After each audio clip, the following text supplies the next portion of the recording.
Today, we are ready to talk about how you are the problem.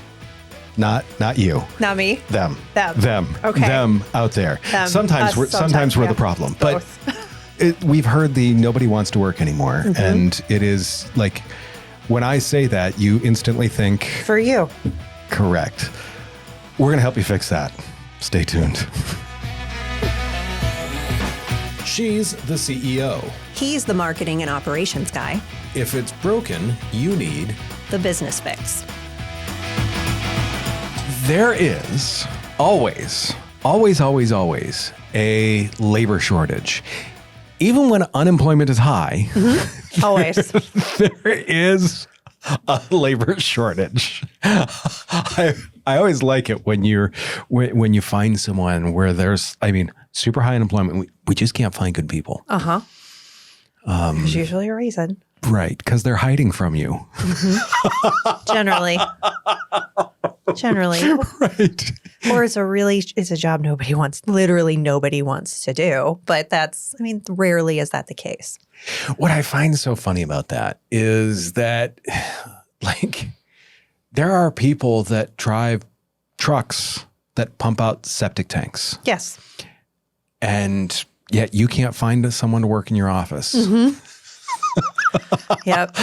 There are people that have jobs that literally shorten their lifespan, and yet you can't find someone. Right. So to me, I look at this like that's some of the things that make me take the nobody wants to work anymore with a grain of salt. Yes.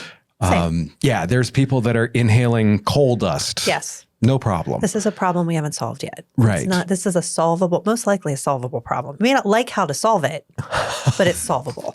Therein is that clarity is kindness. Yeah. And that was very kindly put, because people could probably come up with their way that I would have said that and it would have been much less friendly. A little more direct. But yeah, you go to any networking group, chamber meeting, online forum. Yep. 5 minutes, like less than 5 minutes in, you're going to hear that no one wants to work anymore. We are going to call the BS on that narrative. Yeah. Great talent is out there. Amazing talent's out there. They just are hiding from you. Yeah. Absolutely. And to me, there's so many reasons why I love on this. So when you hear owners crying, nobody wants to work. Yeah. From the HR, from the CEO perspective, why is that phrase, first off, I don't want to say I judge people instantly when I hear it, but I kind of do. Yeah. Let's not cover this up. It's why is that phrase the ultimate indicator of some leadership delusions? And what are candidates running away from that make business owners, make managers, make HR feel like no one wants to work? Yeah. So I think the phrase "nobody wants to work anymore" tells us more about the employer than it does about the employee. Ooh, yeah. And it's direct, but it's true. It's one of those things that's painful to hear, but you need to hear it. Well, it's not like we haven't dealt with this either personally. No, for sure. Yeah. I hate to say this, but I'm going to make it, you know how I love analogies. Mm-hmm. This is the bathroom scale. Yes. Yes, it is. This is the bathroom scale for your business. Yeah, because good people are working, and you may have good team members that are working for you. You just may not be able to find more. So let's talk about that. I think that, high performers absolutely have jobs right now. They're choosing carefully. And I think that's what a lot of owners, business leaders, managers don't want to hear. It's not always a labor shortage. I think a lot of times it's really a leadership shortage. So top talent exists, top talent can move, but top talent has options. And so if you're only attracting low quality candidates, those desperate candidates or the people who, disappear halfway through the process, your workplace may be acting as a negative filter because your offer, reputation, culture may also be filtering people out. So let's go back to something that we've talked about a lot on this podcast, Josh. Let's talk about the 3 C's of leadership. Oh, we have mentioned those before. A few times. And this is where, especially in this, when you're answering this question, nobody wants to work anymore, this is where clarity, consistency, and care matter. because clarity means the role is real and understandable. It's not a position that is really built for 10 people or one person who can do all 10 things perfectly, including being emotional support for the owner. So I got to be really clear about what is the role that we actually want to fill. All right. So it shouldn't have "and therapist." No, being emotional support for the owner and those 10 other things, that's not a role. So if we want people to work here, we need to make sure we have a defined role and the role makes logical sense and it is based in reality. So clarity first. Based in reality. In reality. It's not the Franken job. It's not the like wishful thinking unicorn hunter. Like, I mean, you can still be a unicorn hunter if you really want to be. Just know it's going to take a really long time. And every time you say somebody doesn't want to work anymore, your unicorn falls away in the distance. It's like you kill another one. So just don't. Just looking for Bigfoot. Yeah. Be clear in your role. And then consistency means the expectations match the pay, interview matches job, and the process reflects the culture that you claim to have, right? Do what you say and say what you do over and over and over and over and over and over. Consistency. So we got clarity, we're going to describe the job. Consistency, we're going to show up. We're going to be the people that we said we were going to be in the interview process. And then care means you're paying attention to the reality that people are living in. And so we've talked about, posting the range on your jobs. Here's the other piece. I mean, you can't pay 2018 wages in a 2026 economy and expect 110% delegation and dedication. They're not going to do it. No. 2018 wages is not 2026 wages. They are just for a different position. I mean, people know what things cost. People know what their childcare, what their groceries, what their housing, all those things cost. So when employers act shocked that candidates care about compensation, I mean, that's not a candidate problem.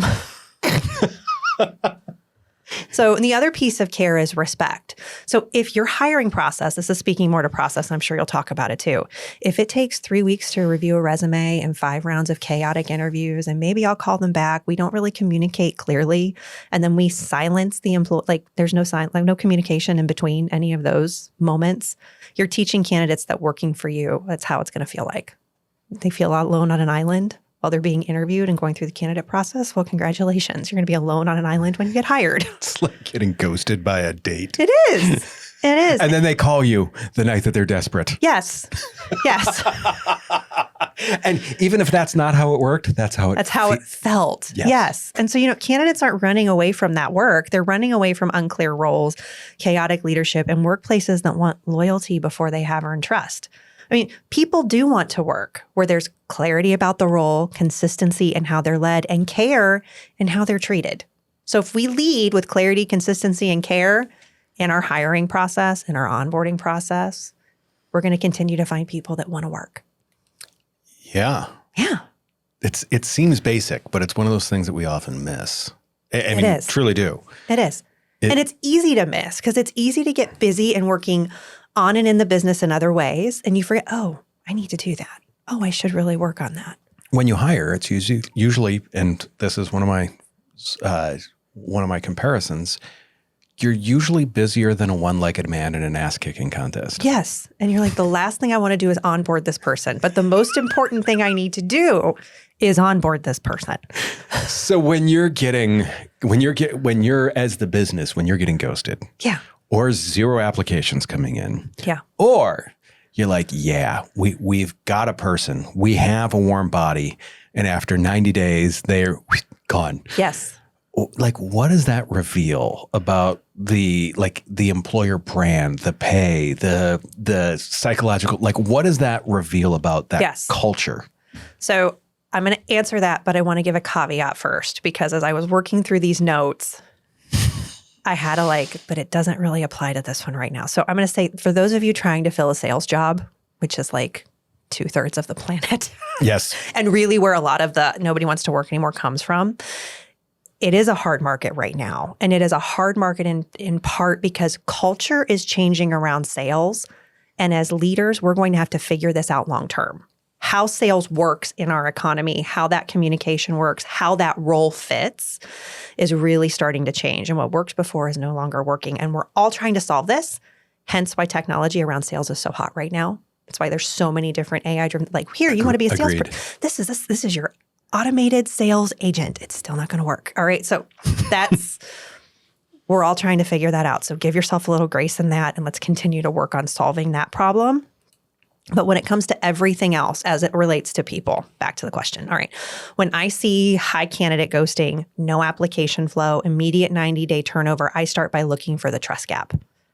Because somewhere in that process, trust is breaking. And sometimes it breaks before the candidate even applies. That's when the job posting is vague. Salary's missing, told you before, post the freaking range. The expectations of the job sound unrealistic. So I'm not applying for something that sounds impossible to achieve. So if I look at a job posting and it's telling me all of these different things, it's like, I don't even know if I want to do that job. You're not going to apply for it. No. So I mean, and then sometimes too, trust breaks in the hiring process. And that's where we talked about it a second ago. Candidate applies and here's nothing for 2 weeks.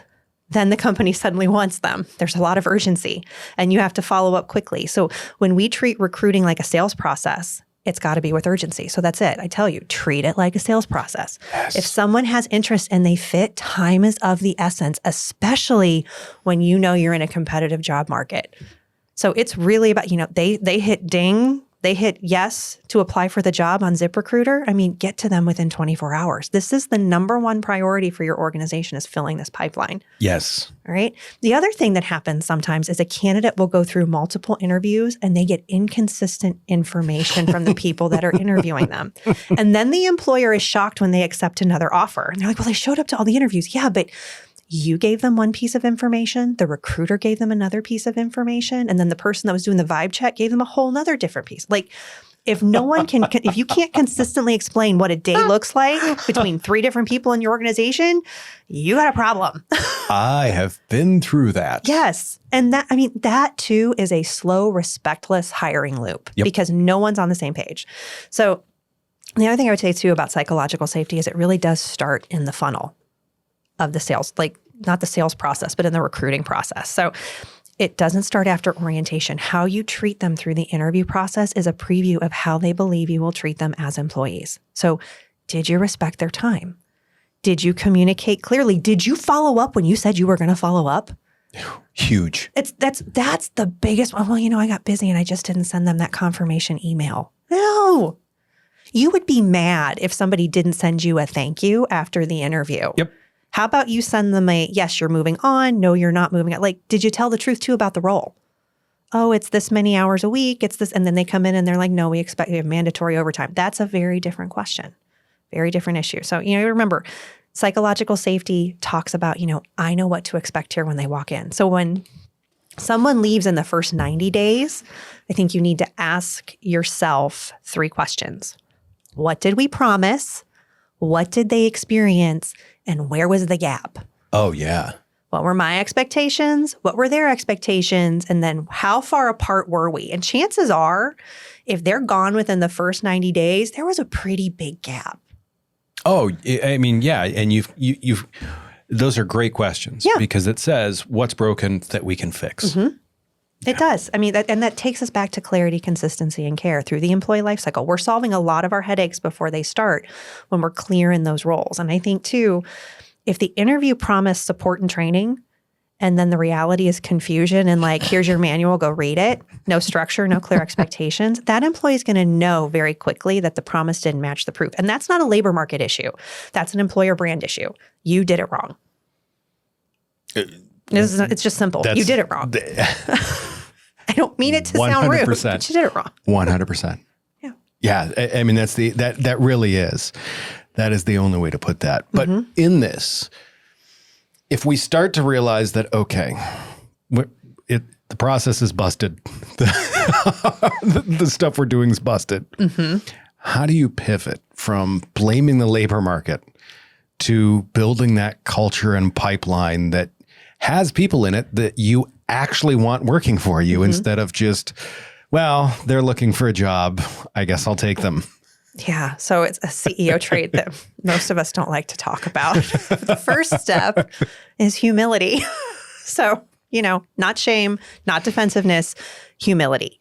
So CEO has to be willing to ask, what are we doing that makes it hard for the right people to say yes? And really ask that. Not nobody wants to work anymore. Why can't we find the right people? What are we doing that makes it so hard for the right candidates to say yes to our organization? And then the pivot's really simple. It's stop blaming the labor market and start asking where the business is missing: clarity, consistency, and care. So clarity, again, means the role is real, understandable, and honest. People should know what the job is, what success looks like, what it pays, what's hard about it, and what support exists. So we're clear in the role. Consistency means that our experience as a new team member matches the promise, which means the posting, the interview process, the expectations, onboarding, and the first 90 days all tell the same story. Consistency. And then care is respecting the person on the other side of the process. It's not lowering standards. It's communicating honestly, paying attention to market reality, respecting their time, and not setting people up to fail. So then the question becomes, where are we unclear, inconsistent, or careless in the way we hire and lead? And I know that can kind of sound like a little heavy. It is. It is, but it's really how a CEO stops blaming candidates and starts building a workplace where strong people actually want to choose to be there. That last statement, I truly love that. Yeah.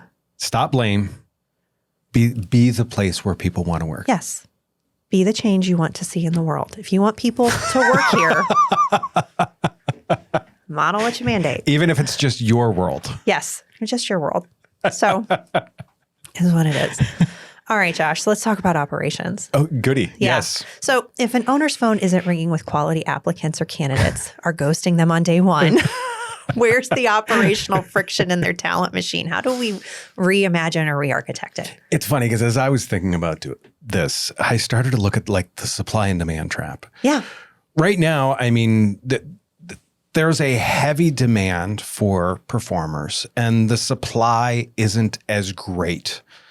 Now, 10, 15 years ago, like especially after the financial crisis, things of that nature, there was a different shift. So we're going to there is market demands at work here, but that doesn't mean you can use that as an excuse. No, we're not going to pray for a Great Depression so we have more labor in the market. Don't be that jerk for the rest of the world. Right. And the thing is top tier operators, they've got a job. Yeah. They've got a good job. They used to work for you. Right. And the problem is they aren't just sitting there on their hands waiting for your job posting to smack them in the face. No, they're usually happy. Correct. They're happy. They don't have open to work on their LinkedIn profile. So the demand for true A players is really high while the supply remains tight. So if your offer, compensation, and operational reputation, I have to throw that in there. Yeah. If they don't match the market realities, then you're out of the game before you even started. Just like it's like me playing basketball in the NBA. It's just not going to happen. Yeah. Because oftentimes too, if you attract top talent, you know how to retain top talent. Correct. They don't want to leave. Correct. I want to go back to the 1950s here. We'll get in the time machine. Like the 1950s, pension plans, lifetime corporate loyalty, like, hey, we give you like you scratch my back, I scratch yours. The rigid top-down hierarchy of we just blindly follow. The lifers. Right. The single earner household stability and a gold watch ain't gonna do it no more. No one, like most people don't want a gold watch. No.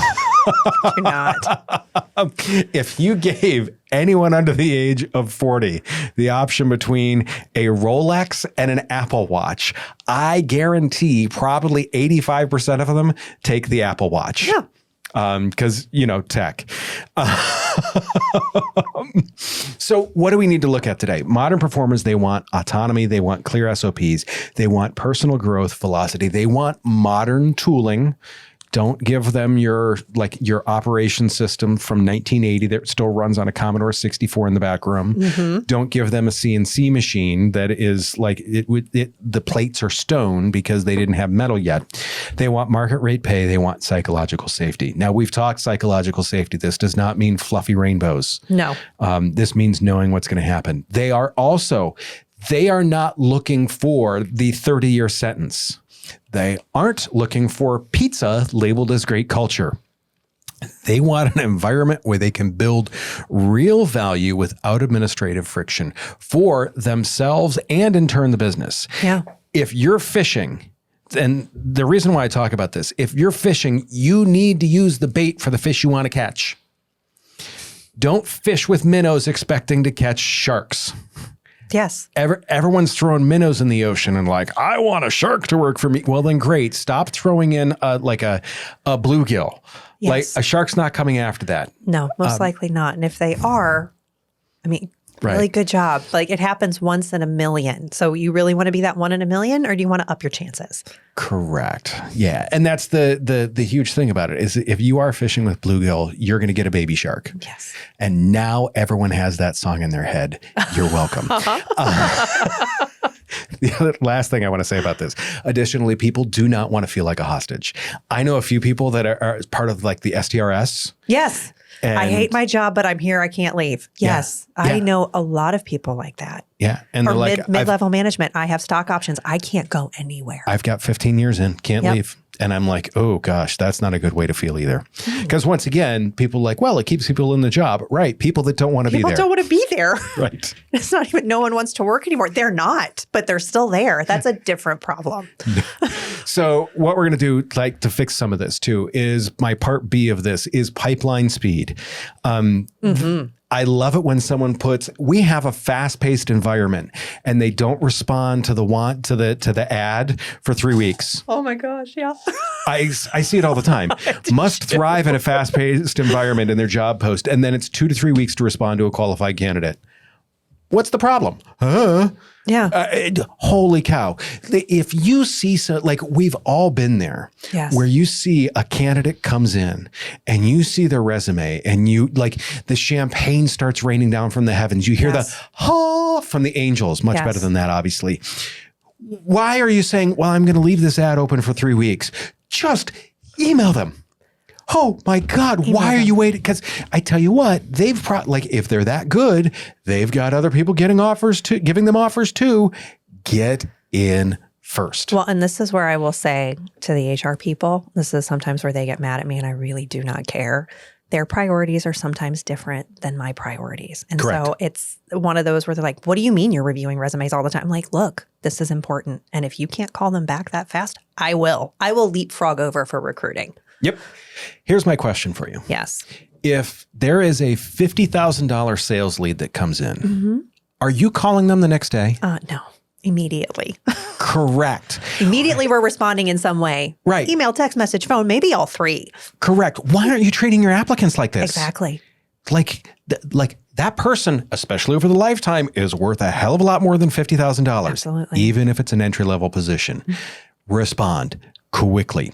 The other thing that I want to say too is if your application process requires uploading a resume and then retyping the same exact data into 20 manual formula fields on a clunky portal that that right there is actively filtering out top people because they see that and they're like, if their intake process is this terrible, I can only imagine what daily life is like. Yes. And don't act like you're one of those companies that's so special you do it on purpose. There are only a couple, there's like a handful that get to say that. You're not one of them. I promise. If you're listening to our podcast, you're not one of them. 100%. The other thing I always tell people, apply for your job once. See how long it takes. See how long it takes. Yeah. Go you check everything else in your business. Yes. Why are you going to go apply for your own job and see how maddening it is? Yeah. And secret shop it. Yeah. Would I apply here? Yeah. And the problem is, or if you have a college student, make them apply. Yeah. And watch them. Yes. But to me, the other thing is at the end of it, you have to, would I apply here? And you know how wonderful you are. So, but if I would want to go through our process, why would... Correct. So true. Correct. Your process should be thorough. I am 10,000% plus good with that. It shouldn't feel pointless. No. Moving on to part C about this, making people welcome. Stop the dump truck onboarding. Yeah. I mean, I have been my career path has been. It's different than mine. Varied. I believe that is the polite way to put it. And everyone talks about, we've got this great training program. And 9 times out of 10, it is you sitting in front of a computer And I'm like, what the hell is this? If the new hire shows up, sits in a room, and the company backs up a dump truck full of 40 hours of outdated compliance videos where it was filmed in the 80s, where Bob says something inappropriate to Harriet, and you've got to decide if that's right. Yes. Like they're going to leave no matter what. Yeah. I had another place. My first week was Zoom meetings with every other employee in the company, just so I got to know people. Okay. Like half an hour. Hey, so what do you do? So I literally had 40 Zoom meetings. Which is fine if you're an extrovert. I mean, even if you are, it's just, that's exhausting. And like I spent 40 times saying the same thing. Hi, I'm Josh. I like motorcycles and talking into microphones. I had to say that 40 times. And I'm like, I hate myself after this. No, if you're the CEO, it's different. But otherwise, no, that's not. Correct. No. Day one, onboarding should be active, structured, and welcoming. Anchor things in, oh my God, real SOPs. Huh. What a concept. Maybe some short Loom walkthroughs. I'm okay with some of those. Clear day 1 expectations, day 2 expectations, day 10 expectations, day 90 expectations. And how about some hands-on execution on real tasks so they can build confidence instead of buyer's remorse? Yes. And if there are things that you have to check a box with and they're boring in the training, like just tell them, hey, I know you're not going to like having to sit through this 4-hour training, but before we're allowed to touch any of our systems, you have to do this. So we know it's a pain. We're going to come check on you because you got to sit in this windowless room and do this. We're really sorry, but we didn't create these rules. The federal government did. That's what we do with our first piece of onboarding. And we're like, sorry. And the honesty's there. We're going to tell you right now. We're really excited you're here. Welcome. Here's the tour. Here's where everything is. We have to put you in a windowless room until you pass this test. Right. Because you can't touch or see anything until this is done. Right. Here's a pillow and a blankie and some warm milk. Pretty much. Please pass. You may use the bathroom. You may come out and take breaks. But really, until you can do anything else, you can't see or touch anything. But you set that expectation. We do. And once again, when I'm walking into a shitstorm, Yes. I want to know which way the wind's blowing. If I know to have my umbrella to the west and stuff comes from the west, yes. I'm okay with that. Well, and it's okay to tell, like, as you're going through the hiring process and you're going through the training process, stop lying to people and telling them everything here is perfect. It's not. It's a work environment. There are some things that are great and there are some things that are not so great. Just be honest about it. Last piece I want to talk about it. You've got them. You've got the shark in the boat. Yay. They are in the boat. Don't club them to death. Right. They have made it past the couple, they're in the live well. You've got them. You're pretty sure we're in good shape. There's a couple of things that, like, in order to create a workplace that people actually want to work in, I'm going to go straight for the jugular here. Pay. Mm-hmm. Pay the people. Pay is never an afterthought, or pay should never be a reward for surviving 5 years. I have worked a number of places that said, we're going to start you here and we'll move you to here. They never moved me to here. No. Ever. Not once. And so to me, and then this is why people will never go for that ever again. We've lied to them for 20 years. And finally they've wised up and they're like, no, I'm not doing that anymore. If your pay bands are anchored to 2018 numbers, you aren't paying competitive wages. You are subsidizing operational failure and high turnover. Yes. And so whatever you saved in salary, you have now paid double or triple in terms of rework, in terms of operational debt, in terms of all those other things. Because they don't stay. No. They may say yes to the moment, but they never took open to work off of the back of their resume. No. They're still on ZipRecruiter. If they do take it, you are going to get exactly the effort that you're paying for. Mm-hmm. If you pay the minimum amount, you're going to get exactly that effort from them. The other thing that I want to talk about is psychological safety as an operational system here. Yeah. High performers do not fear hard work. Most of them love it. They don't fear accountability. What they do fear is the moving goalposts, the arbitrary leadership, and being blamed for broken systems. That 100%, like operational safety, psychological safety, from my aspect of it, means clear SOPs, well-defined goals, predictable leadership. Imagine that, transparent metrics, and the freedom to point out process flaws without fear of retaliation. Yes. That's psychological safety. It's not fluffy unicorns. No. And if you hired them for specific expertise, you can't get mad at them when they use it to ask you a question. 100%. 100%. Something else, functional tooling and hoop-free procedures, over shiny trinkets, modern operators like, I don't want overpriced trinkets. I don't need shiny new software apps. Don't bring me 10 new pieces of software each week. I don't want high-end gizmos just for show. I want stuff that works. Give me the machines and the software that is proven to work. It's why, like on the podcasting side of our business, we are not that leading edge. We're just behind it. Yes. I want stuff that I know is going to work reliably day in and day out. The last thing with the two last things that I want to talk about with that, a clear career path. Look, you hire someone and there might be one career path and it may change. Because once again, like as with any relationship, people change with time. Like their experience changes with time. Your knowledge of them changes with time. But if I feel trapped in a seat, yes, I'm looking, because the only way to get that promotion is to leave. Most places where I left, it was because of A, bad bosses, and B, I had nowhere to go and nothing to do.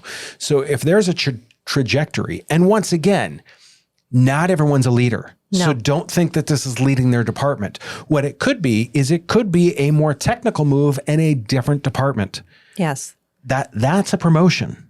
100%. It doesn't need to be a leadership role. Well, and I would say be honest about, we know that people on average change every 3 to 5 years.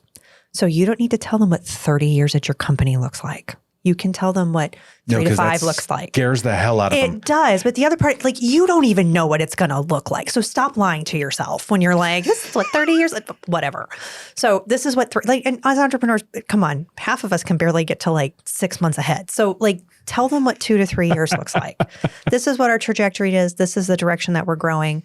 We may not completely know what's going to happen, but we do know that these are 4 things that we're always going to make sure that we do with our employees. Part of them is around training. Part of them is around, career pathing. And here's where you could go. But know that we're a small business and things could change. But just be realistic. That seems around mission and values. Doesn't it? Huh. And clarity, consistency, and care. Just tell people. And if you don't know, be honest. Because there are some people that would love to work for people that are just honest and say, this is where I think we're going, but I'm not sure. Sure. It could completely change. We're a startup. Tell people you're a startup if you're a startup. Don't lie to them. It gets really old really fast. So let's talk about the operational purpose and path here. To me, hard work made achievable is awesome. High performers, they want hard, meaningful challenges. Yes. They do not want fluff. They do not want babysitting. Give them difficult, complex problems to solve, and they will love you for it. But actively do everything in your power to make execution easier by removing friction, broken tools, and administrative bloat. I see it in so many cases where high performers are working and administrative is like, hey, we're going to do this also. And suddenly it throws a huge wrench in what they're doing and it makes them go backwards. If you can show that, hey, we need to do this because it creates an issue that's bigger down the line, most high performers will accept that. Just explain it. Just explain it. Don't just be like, hey, you need to do the thing now. You need to do 20 minutes more work every hour because no. The other thing is show them a reason to work. Give them a clear, documented path forward. People don't just want a job. They want an environment where their work drives clear progress and personal growth. Help them learn. If they feel like they're growing, awesome. The last thing that I want to talk about, kill they're lucky to have work mentality. I have worked for so many people that, they're lucky to have a job. No, they're not. Because the thing that I love is the same people that say they're lucky to have a job says no one wants to work. Mm-hmm. And it's all like, which one is it? These are contradictory statements. Exactly. You can't So don't be the arrogant owner who acts like employees should be bowing down for a paycheck. Like, don't smugly hand me my paycheck and be like, you're lucky to get this week. No. That mindset sends your absolute top talent sprinting towards the door. Yeah. For competitors who are going to be like, come on in. Yeah. Why doesn't anybody want to stay here? You're going to stop saying nobody wants to work anymore to like, why isn't anybody staying? Yeah. Because you're being a jerk. Arrogance repels A players. Operational support and high expectations retain them. It truly is. Mm-hmm. Guess who you're left with once your high performers have left? Besides you. Then nobody wants to work here anymore, people. Yeah. This is an interesting point that I wanted us both to talk about. The wage versus value debate. We hear this all the time. Is the labor issue really about money, or are candidates rejecting bad management, lack of autonomy, like toxic flex? Like, what's the issue? Is it wages or is it jerks? Well, I think leaders get into trouble when we make it an either or. I agree. Because it is about money and it is about management. And really, it's about whether the employee believes the company is telling the truth. Oh, that's beautifully put. Yeah. Pay is the first credibility test. But I mean, what am I walking into is the next one. So like they're programming partners. Yeah. Pay gets them in the door. Yeah. Systems and cultures keep them there. Yeah. And keep them working hard for you. I mean, if you pay top dollar but run the shit show circus, guess what? You're going to end up with a highly paid, miserable employees who, once again, still haven't taken down open to work out of their LinkedIn. What about the candidate ghosting versus employer ghosting?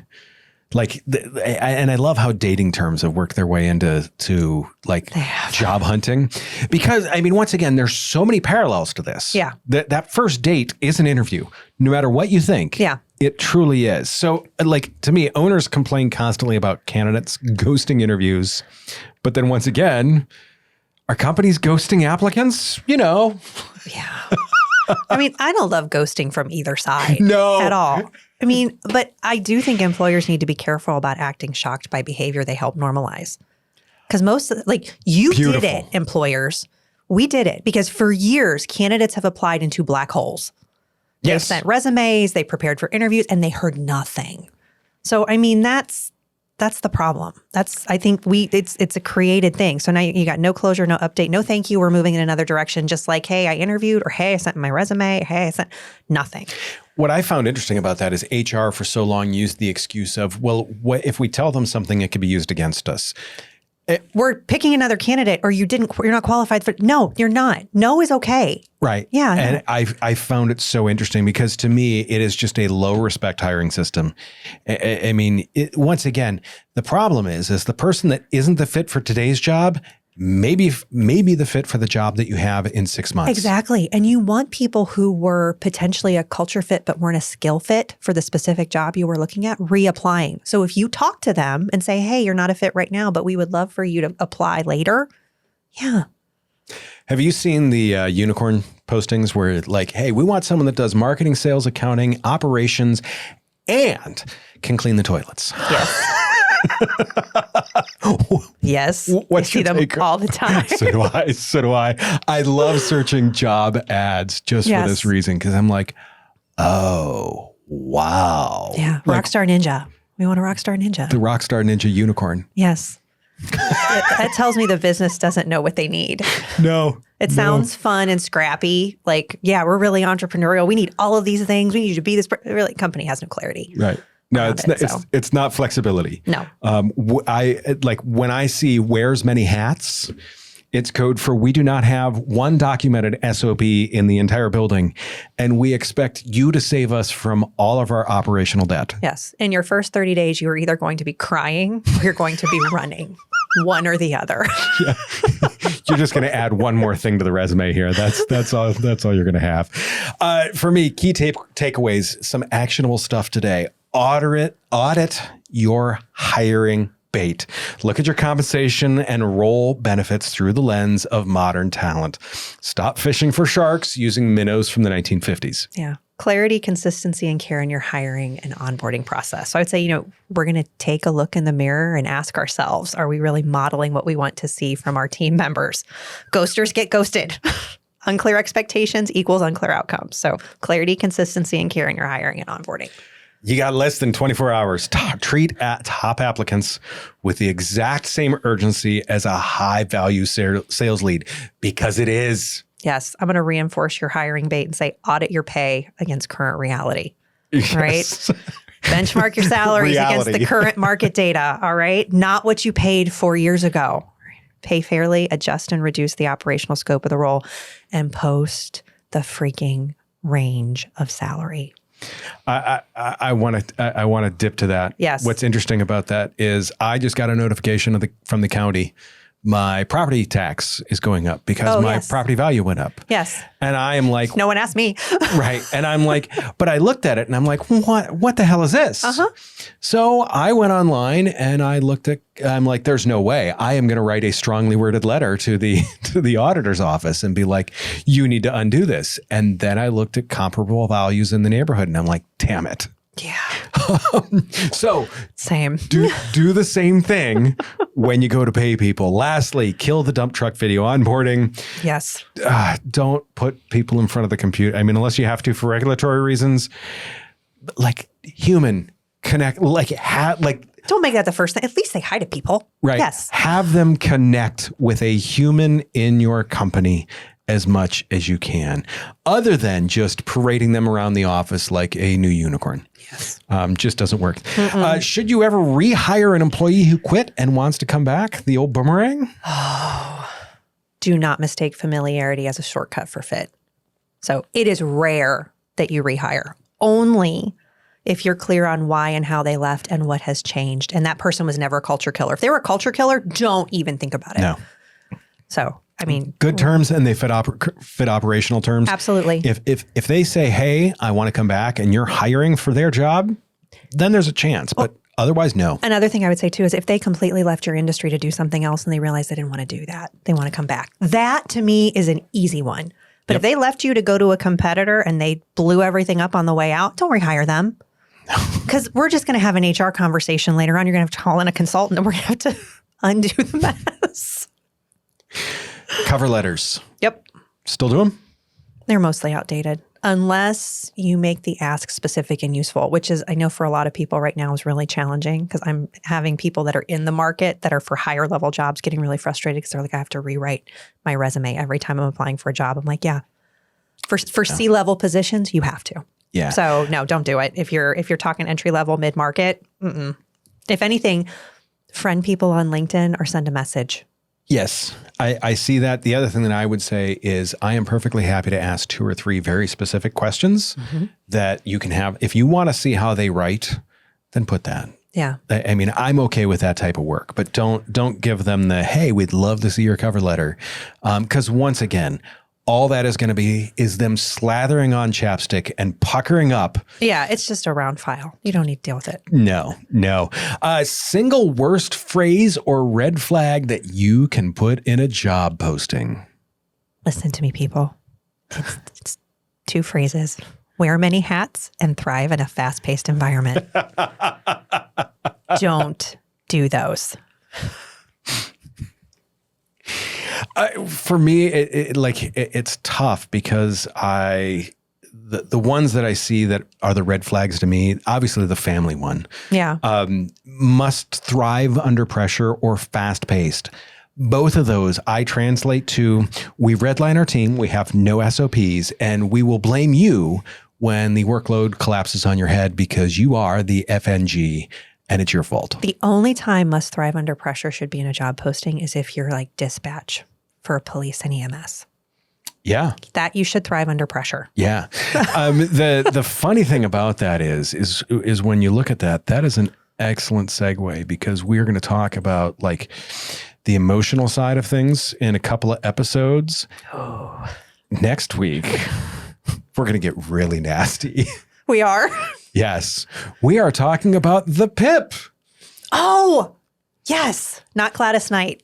inner PIPs. No, The actual PIP. We are talking performance about improvement plans. the performance improvement plan, because people like, I'm going to say this directly to the camera. Y'all done lost the plot on the PIP.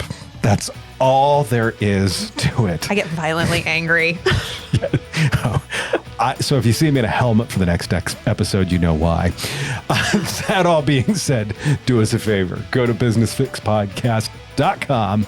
Also, take care of yourself. If you can, take care of someone else too. We will see you very, very soon.